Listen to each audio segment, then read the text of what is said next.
Assalamualaikum warahmatullahi wabarakatuh. Salam sejahtera bagi kita semua. Salam, Om Swastiastu, Namo Buddhaya. Salam kebajikan. Sebelumnya, perkenalkan kami dari kelompok 3 yang beranggotakan saya sendiri, Muhammad Amang dengan NPM 2019-21-500-329. Dan yang kedua, Alvina Septianda Pardita dengan NPM 2019-21-500-243. Dan yang ketiga, Murdianti Nur Samsiah dengan NPM 2019-21-500-273. Kami dari kelas R7D. Adanya video PPT ini diajukan untuk memenuhi nilai tugas mata kuliah pragmatik. Yang terhormat Bapak Irwan Siagian MPD selaku dosen mata kuliah pragmatik. Pada kesempatan kali ini kami akan membahas materi mengenai konversasi dalam pragmatik. Dalam video kali ini kami akan menjelaskan tentang konversasi dalam pragmatik. Yang pertama, hakikat konversasi dalam pragmatik. Yang kedua, prinsip-prinsip konversasi dalam pragmatik. Dan yang ketiga, struktur konversasi dalam pragmatik. Hakikat konversasi dalam pragmatik. Menurut Jaja Sudarma, tahun 2017 halaman 16 menyebutkan bahwa konversasi atau percakapan yaitu sebuah komunikasi yang dilakukan oleh dua orang atau lebih yang secara bergantian berbicara. Maksud dari teori tersebut sudah jelas menyatakan bahwa percakapan dapat terjadi jika dua orang atau lebih melakukan pembicaraan secara bergantian. Adapun contoh dari teori tersebut. Ibu berbicara kepada anaknya, "Siti, ibu mau pergi. Jangan lupa nanti kamu angkat jemuran sebelum hujan turun." Siti pun menjawab, "Siap, Bu." Ngomong-ngomong, ibu mau pergi kemana? Ibu pun menjawab, "Pergi ke acara nikahan teman ibu." "Kenapa emangnya? Kamu mau ikut?" Siti pun menjawab, "Enggak, Bu. Nanya aja. Nanti pulang nitip es krim ya, Bu." Ibu menjawab, "Boleh, asal kamu angkat jemuran dan cuci piring." Siti pun menjawab, "Ibu mah gitu. Tapi ya udah deh, demi es krim." Ibu menjawab kembali, "Sudah, ibu pergi dulu." Siti pun menjawab kembali, "Hati-hati ibu, jangan lupa es krimnya." Nah, maksud dari contoh tersebut sudah terlihat jelas bahwa adanya percakapan yang dilakukan oleh dua orang, yaitu ibu dan Siti, yang dilakukan secara bergantian sesuai dengan hakikat yang disebutkan Jaja Sudarma. Hakikat konversasi menurut Yule tahun 2014 halaman 69. Konversasi atau percakapan merupakan sebuah interaksi bahasa yang dilakukan oleh dua orang atau lebih antara mitra tutur dengan lawan tutur yang bertujuan untuk menyampaikan gagasan, perasaan, keinginan, ataupun informasi agar tercapainya suatu hubungan yang berkolerasi. Maksud dari teori tersebut, percakapan merupakan interaksi antara dua orang atau lebih yang bertujuan untuk menyampaikan informasi kepada mitra tutur dan mendapatkan informasi dari lawan tutur karena adanya hubungan sebab akibat atau kolerasi. Adapun contoh sebagai berikut. Reja, "Mat, besok ke rumah sakit yuk, jenguk Adit." Mamat, "Siap." "Dang, lu mau ikut bareng kita juga nggak?" Dadang, "Ikut dong. Jam berapa?" Reja, "Habis zuhur kumpul rumahku aja. Berangkat bareng kita." Dadang, "Bawa buah nggak kita?" Mamat, "Aku bawa deh, rumahku dekat tukang buah. Nanti patungan ya." Reja, "Oke." Dadang, "Setuju." Nah, Maksud dari contoh tersebut yaitu Reja, Mamat, dan Dadang sepakat untuk menjenguk Adit. Mereka menyampaikan gagasan, keinginan, dan informasi dalam sebuah percakapan sehingga tercipta hubungan yang berkolerasi.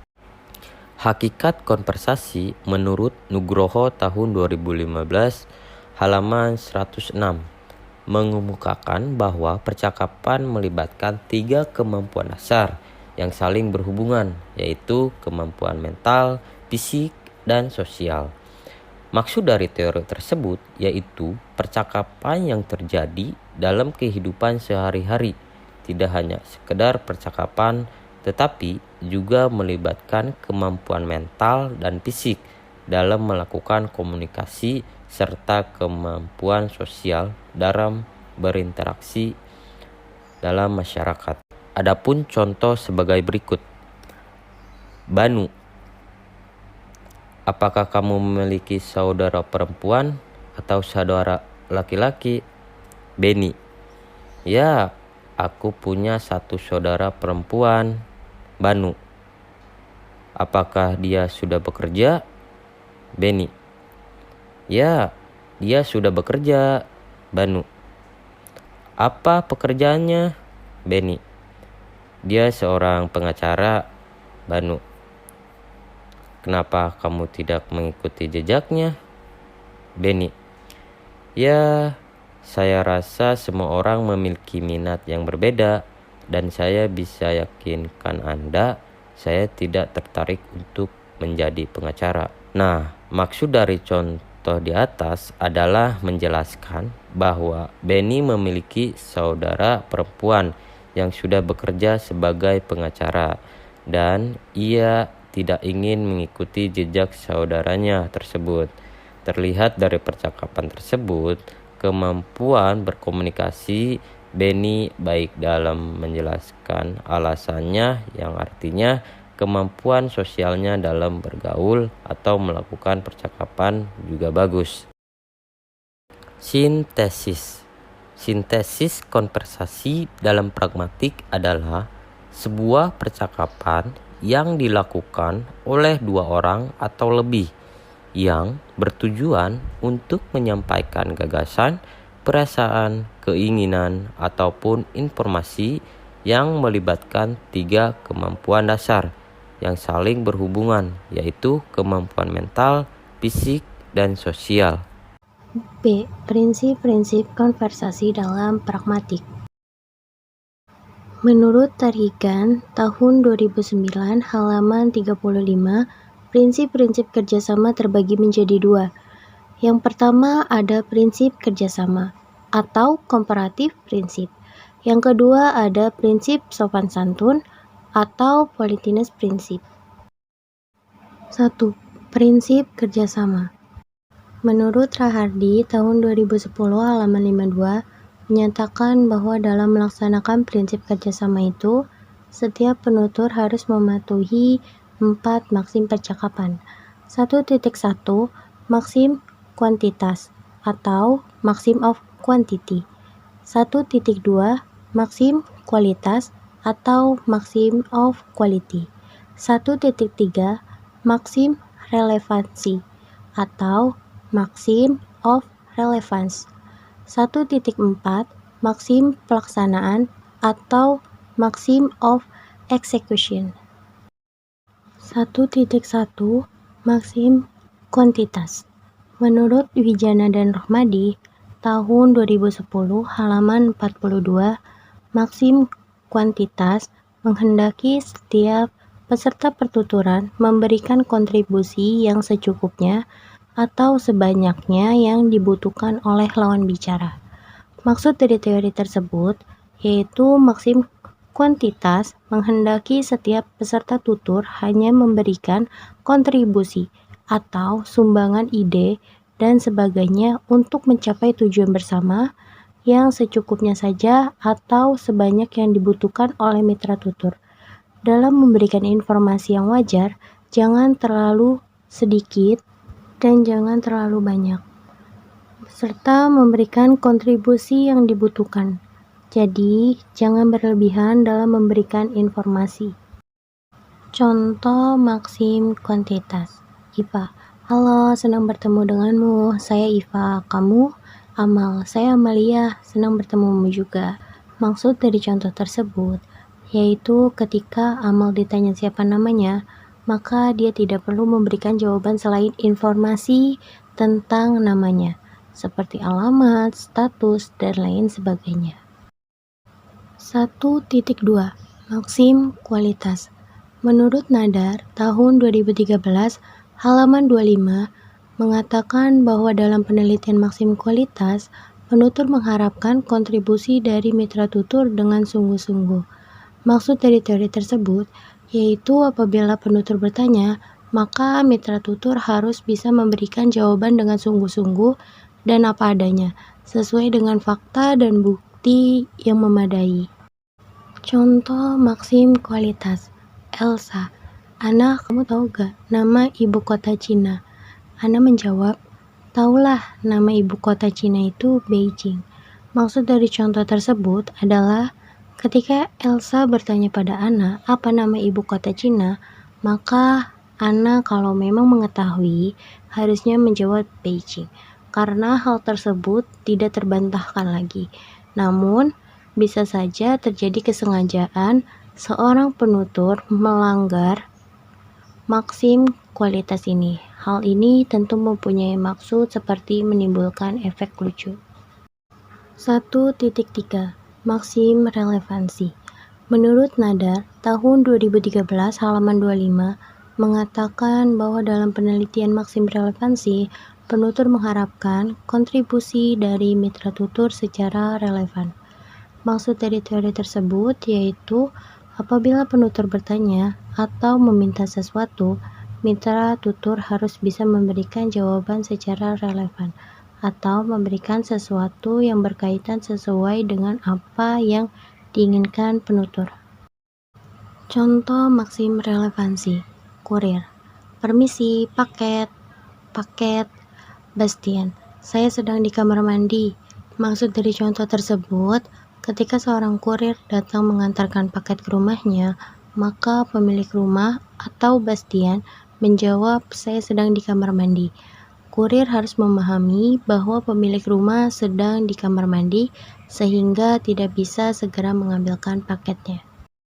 1.4 Maksim pelaksanaan. Menurut Jaja Sudarma, tahun 2012, halaman 95 sampai dengan halaman 96, menyatakan maksim pelaksanaan adalah maksim kecaraan yang memandu ke arah yang pertama, menghindari ekspresi yang tidak jelas. Yang kedua, menghindari ketaksaan agar konversasi dapat ditangkap peserta ujaran. Yang ketiga, ada keberanian yang ditunjang oleh data yang kuat. Untuk berani, orang sudah mempersiapkan data yang kuat. Yang keempat, ekspresi harus dinyatakan dengan susunan atau urutan unsur bahasa yang benar, atau disebut kaidah gramatikal, dan diksi yang baik. Maksud dari teori tersebut yaitu penutur dan mitra tutur berbicara secara langsung, tidak kabur, jelas, tidak ambigu, tidak berlebihan, dan teratur. Contoh maksim pelaksanaan. Guru, apakah kamu sudah mengerjakan tugas? Murid, sudah Bu. Maksud dari contoh tersebut, ketika seorang guru bertanya kepada muridnya, apakah sang murid sudah mengerjakan tugas yang diberikan, maka seharusnya murid menjawab, saya sudah mengerjakan tugas Ibu atau Bapak. Ekspresinya dengan tenang sambil menyerahkan tugas tersebut. 2. Prinsip kesopanan atau kesantunan. Leach pada tahun 2011 membagi hal ini menjadi 6, yaitu 2.1 Maksim kearifan, 2.2 Maksim kedermawanan, 2.3 Maksim pujian, 2.4 Maksim kerendahan hati, 2.5 Maksim kesepakatan, dan 2.6 Maksim simpati. 2.1 Maksim kearifan atau tag maxim. Menurut Rohmadi dan Wijana, pada tahun 2011, halaman 54, maksim kebijaksanaan diungkapkan dengan tuturan impulsif dan komisif. Maksud dari teori tersebut yaitu maksim ini berarti peserta tuturan meminimalkan kerugian pihak lain dan memaksimalkan keuntungan bagi pihak lain. Contoh maksim kearifan atau tag maxim. Tuan rumah, silahkan makan saja dulu nak. Tadi kami semua sudah mendahului. Tamu, wah saya jadi tidak enak bu. Maksud dari contoh tersebut, tuan rumah menawarkan makanan kepada tamu. Itu artinya tuan rumah mempersilahkan tamu untuk makan duluan tanpa merasa tidak enak atau canggung terhadap tuan rumah. Hal ini sesuai dengan maksim kearifan yang memaksimalkan keuntungan pihak lain dan meminimalkan kerugian dari pihak lain. 2.2 Maksim kedermawanan atau generosity maxim. Menurut Leach, pada tahun 2015, halaman 209, menyatakan bahwa prinsip maksim kedermawanan adalah buatlah keuntungan diri sendiri sekecil mungkin dan buatlah kerugian diri sendiri sebesar mungkin. Maksud dari teori tersebut yaitu maksim kedermawanan ialah maksim yang berfungsi untuk mengurangi keuntungan diri sendiri dan menambah kerugian diri sendiri. Maksim ini seperti maksim kebijaksanaan dilaksanakan secara komisif dan direktif atau impositif. Maksim ini berpusat pada diri sendiri, sedangkan maksim kebijaksanaan berpusat pada orang lain. Contoh dari maksim kedermawanan atau generosity maxim. Sania, mari saya cucikan baju kotormu. Pakaianku tidak banyak kok yang kotor. Aaron, tidak usah mbak. Nanti siang saya akan mencuci juga kok. Maksud dari contoh tersebut ialah Sania menawarkan kepada Aaron untuk mencucikan bajunya sambil ia juga mencuci bajunya sendiri. Hal ini sesuai dengan maksim kedermawanan di mana Sania berusaha mengurangi keuntungan diri sendiri dan menambah kerugian diri sendiri. 2.3 Maksim pujian atau approbation maxim.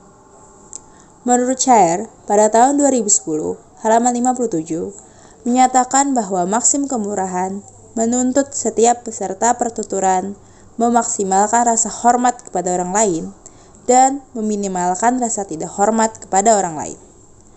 Maksud dari teori tersebut yaitu ketentuan maksim kerendahan hati dirumuskan sebagai berikut. Kurangi cacian pada orang lain atau meminimalkan penjelekan terhadap orang lain dan tambahi pujian pada orang lain atau memaksimalkan rasa hormat pada orang lain. Contoh dari maksim pujian atau approbation maxim sebagai berikut. Toro, Prof, saya tadi sudah mulai kuliah perdana pragmatik. Profesor, oh ya? Tadi saya mendengar penjelasan Anda tentang pragmatik, sangat jelas.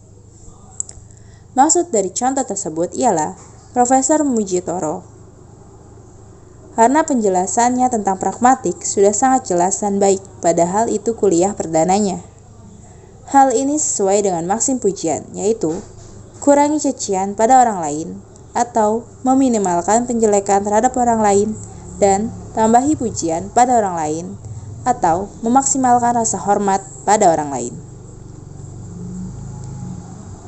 2.4 Maksim kerendahan hati atau modesty maxim.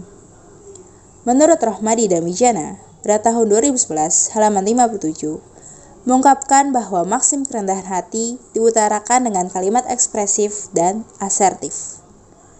Maksud dari teori tersebut yaitu jika maksim kemurahan berpusat kepada orang lain, maka maksim kerendahan hati berfokus pada diri sendiri.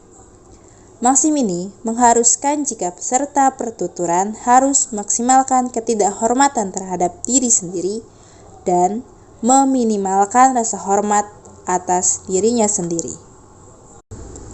Contoh maksim kerendahan hati atau modesty maxim. Tinda, Mas Reza, dalam kegiatan seminar internasional Nanti Anda menjadi moderator ya? Reza, waduh, nanti aku grogi. Maksud dari contoh tersebut adalah Dinda menawarkan Reza menjadi moderator dalam seminar internasional karena Reza memang berpengalaman dan baik dalam membawa acara. Akan tetapi, Reza sendiri merendah dan merasa dirinya akan grogi jika menjadi moderator dalam seminar internasional.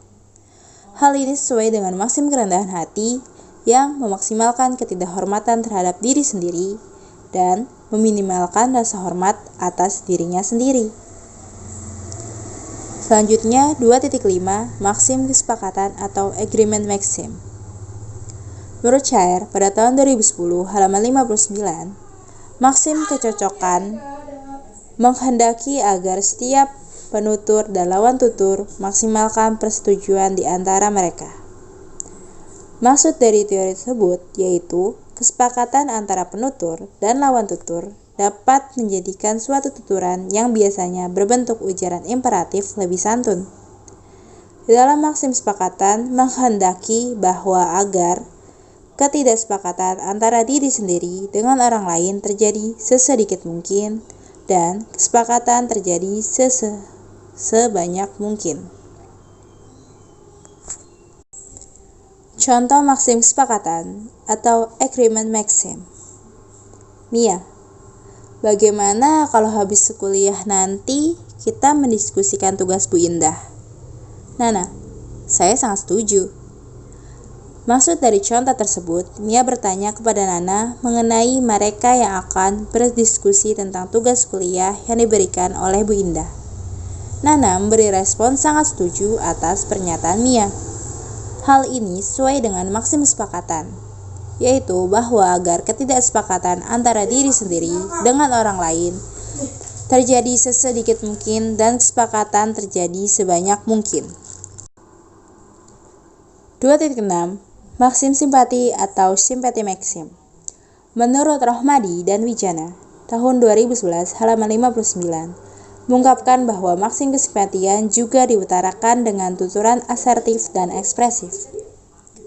Maksud dari teori tersebut yaitu maksim kesimpatian menuntut bahwa setiap penutur harus memaksimalkan rasa simpati dan meminimalkan rasa antipati terhadap orang lain.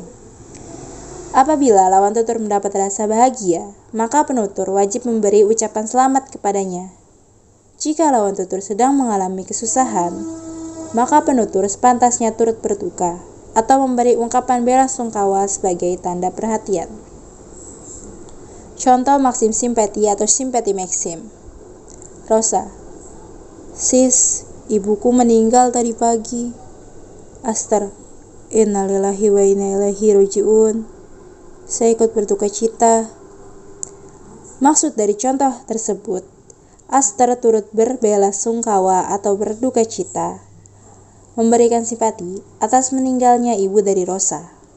Hal ini sesuai dengan maksim simpati yang menuntut bahwa setiap penutur harus maksimalkan rasa simpati dan meminimalkan rasa antipati terhadap orang lain. C. Struktur konversasi dalam pragmatik. Menurut Arum, tahun 2015, struktur dalam pragmatik terbagi menjadi 3. Yang pertama, jeda. Yang kedua, overlaps. Yang ketiga, turn taking atau alih tutur. 1. Jeda. Menurut Fatimah, tahun 2018, jeda ditandai dengan tanda hubung strip, di mana tanda hubung ini merupakan lambang dari adanya jeda pendek yang terjadi dalam percakapan. Maksud dari teori tersebut yaitu terdiamnya sebuah percakapan dalam beberapa detik, tidak adanya percakapan yang dilakukan oleh penutur dan mitra tutur. Contohnya, Reza, apakah kamu tidak ingin tahu? Andi, aku ingin tahu apa isi hatinya, tetapi aku malu menanyakan hal itu padanya. Maksud dari contoh tersebut yaitu setelah Andi berbicara kata tetapi, adanya sebuah jeda dalam sebuah percakapan yang mana Andi dan Reza terdiam beberapa detik. 2. Overlaps.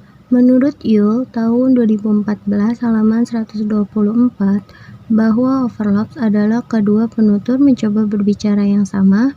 Jika kedua orang berusaha untuk bercakap-cakap namun tidak menemukan alur yang lembut pada pergantiannya, itu berarti lebih banyak pesan yang diterima daripada yang dikatakan.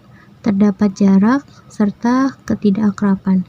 Maksud dari teori tersebut yaitu overlaps terjadi apabila penutur B memprediksi jikalau penutur A akan memberikan atau tempat relevansi pertukaran kepada penutur B. Lalu penutur B mengambil atau tempat relevansi pertukaran. Akan tetapi penutur A belum menyelesaikan ujarannya sehingga terjadinya overlaps. Contohnya melodi, halo, senang banget akhirnya kita bisa ketemu ya, ucap Lily. Maksud dari contoh tersebut yaitu pada percakapan, penutur dan mitra tutur bertutur pada waktu yang sama. Mitra tutur tidak menunggu giliran berbicara, oleh sebab itu terjadinya overlaps. 3. Tur taking atau alih tutur. Menurut Dharma tahun 2013 halaman 29 mengatakan bahwa alih tutur atau gilir berbicara meliputi aspek-aspek dari topik pembicaraan, arah kesempatan berbicara, maksud percakapan, tanggapan peserta terhadap ketiganya, serta inisiatif memotong atau mengambil peran. Maksud dari teori tersebut, alih tutur adalah suatu tindakan pertukaran dalam percakapan yang menimbulkan pergantian peran dalam percakapan baik siapa, kapan, dan berapa lama seorang memperoleh giliran berbicara. Contohnya, Lulu mau kacang, Milo aku mau kacang asin, aku mau kacang atom saja, ucap Selin. Maksud dari contoh tersebut yaitu pergantian tutur terjadi dengan cara merebut, di mana Milo belum selesai berbicara namun sudah direbut oleh Selin dengan maksud untuk mendapatkan perhatian lebih. Simpulan, konversasi atau percakapan merupakan peristiwa berbahasa lisan antara dua orang partisipan atau lebih yang pada umumnya terjadi dalam suasana santai. Percakapan merupakan wadah yang memungkinkan terwujudnya prinsip-prinsip kerjasama dan sopan santun dalam peristiwa berbahasa. Adapun 3 struktur dalam percakapan yaitu yang pertama jeda, kedua overlaps, dan yang ketiga turntaking.